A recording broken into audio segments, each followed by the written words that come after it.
Last time, people complained that I hadn't given Germany a real chance because the Porsche 911 was completely annihilated by my Morgan three-wheeler. So this week, we have this, the Mercedes G63 AMG.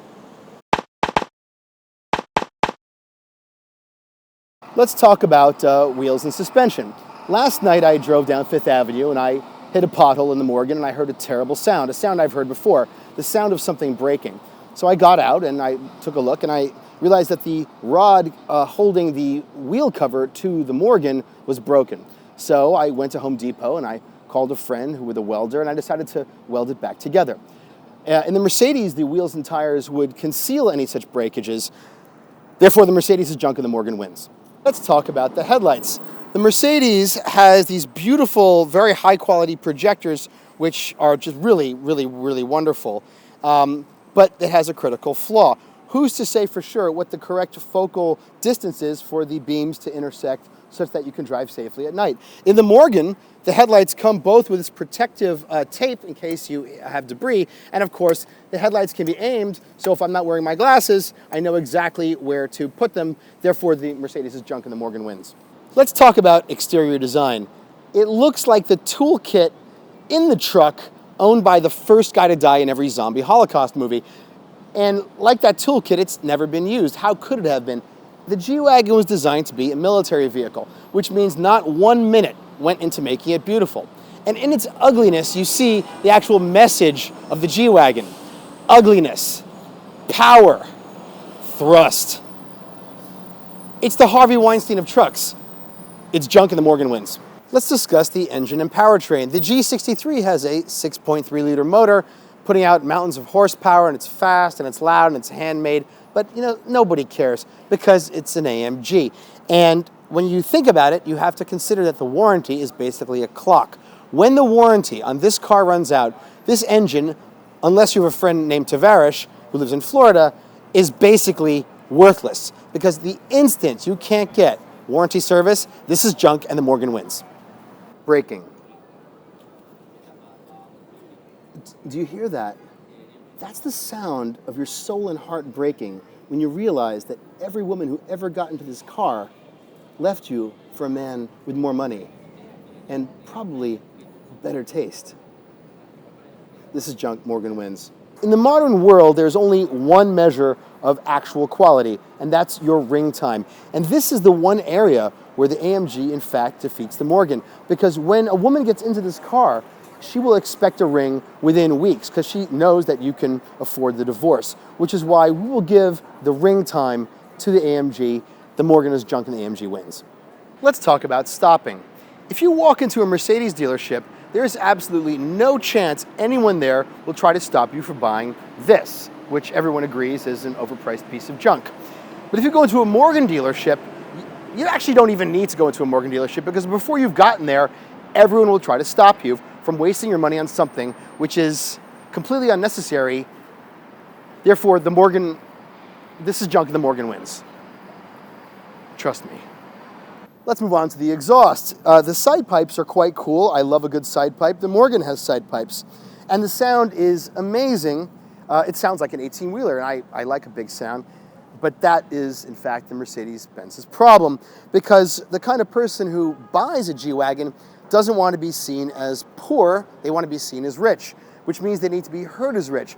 And if you drive a G-Wagon through Lower Manhattan at night and someone hears something approaching, they think it's an 18-wheeler, you don't sound like you have money. Therefore, from a design standpoint, this is junk and the Morgan wins. Consider the wheel arches in the Morgan. They're made of metal and they're quite substantial. And then you have this, look at this, plastic body cladding. I mean, what is AMG foisting on people? I mean, I don't even have to make a joke about this. It's absolute junk and the Morgan wins. Let's talk about visibility. If you drive a Morgan three-wheeler pretty much anywhere, chances are children and small dogs will flee. And that's the difference with the G-Wagon, because if you drive it in pretty much a Hasidic Jewish neighborhood, nobody flees, and my Jewish relatives are very, very impressed. So as a German military-inspired vehicle, this is a disaster. It's junk and the Morgan wins. The rear of the vehicle has this backup camera, which you think might make you safer, but actually is a disaster, because if you back up and roll over anyone, there's now probably somewhere in the vehicle evidence of you having done so, and you will lose that lawsuit. Therefore, this is junk and the Morgan wins. Let's discuss storage. Here we have what appears to be a waterproof bag containing wet ones. That's suspicious. A young woman's riding helmet, some gloves. What's that? Stirrups and what appears to be a rape whistle. That nothing suspicious. This car is basically a rolling rape kit, and it even contains 3 umbrellas, including one with a brand of a car you'd rather be driving. So the Mercedes is junk and the Morgan wins. Ingress and egress.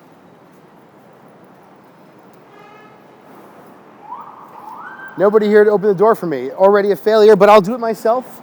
And we get in. I am getting in. It's the running board is unnecessary because it would suggest I'm too weak to climb in without it. I'm inside.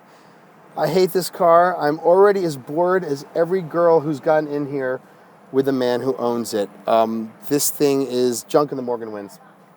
It's funny that Audi is known as the brand of the 4 rings because, in fact, the AMG has all the rings, especially the cock ring that you have to wear when you realize that you can't get a hard-on because the woman who you took home in this car doesn't actually love you.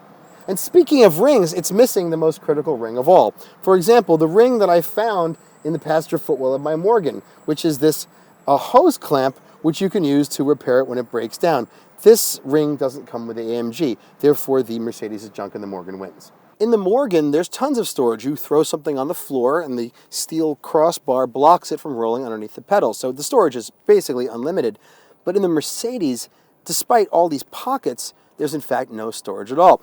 If we take this wet ones, which from the rape kit, and pretend that it's a bag of cocaine, you can see the problem. Here I drop it as if during a traffic stop next to the door, and now I've bribed my way out of the traffic stop and I want to retrieve my drugs, and you can't. There's actually no way to get your hand down here. So therefore, this is junk and the Morgan wins. Let's discuss steering. If the mark of a great car is that you don't want to give it back, then this car's steering is a huge problem because no matter how much power assistance Mercedes engineers into it, you can never steer away from a future of you trading it in as soon as the warranty expires, because when it does, this car is literally junk. Therefore, the Morgan wins. Like the Morgan, the Mercedes has the stench of death. You're in a very dangerous car that's going to handle badly. Except that whereas in the Morgan, you've got basically a $50,000 warning symbol, in the Mercedes, the symbols are concealed. They're like these little, like, dinky little stickers. It's actually 4 cents. How is one to know exactly how dangerous it is compared to the Morgan, which is so obvious? This thing is junk and the Morgan wins. As expected, the AMG 63 G-Wagon has been absolutely crushed by the Morgan in every area except ring time. So there's only one last chance for Germany to avenge the events of 1945, and that is driving impressions. This thing sucks. All right, let's proceed with what I'd like to call driving impressions, but is really, it's to say it sucks is to miss the point. This thing handles like a gondola through sludge. It's horrible. This is a car for people who actually hate driving, but couldn't afford a chauffeur, or maybe they could afford a chauffeur, but it was just too much of a hassle because they didn't want to pay the chauffeur enough to cover up all the Weinsteining they were doing around town. To call it junk versus the Morgan is unfair because it just sucks. For the price of this AMG G63, which I think is somewhere between $120,000 and $150,000, you can buy 2 Morgan 3-wheelers. One to drive and the other to drive when the first one breaks. Morgan wins.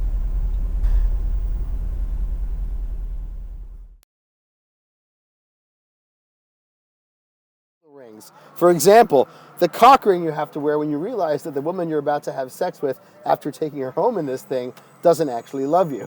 And the Morgan comes with a... I gotta stop laughing through this. The Morgan comes with a much better ring. This hose clamp ring...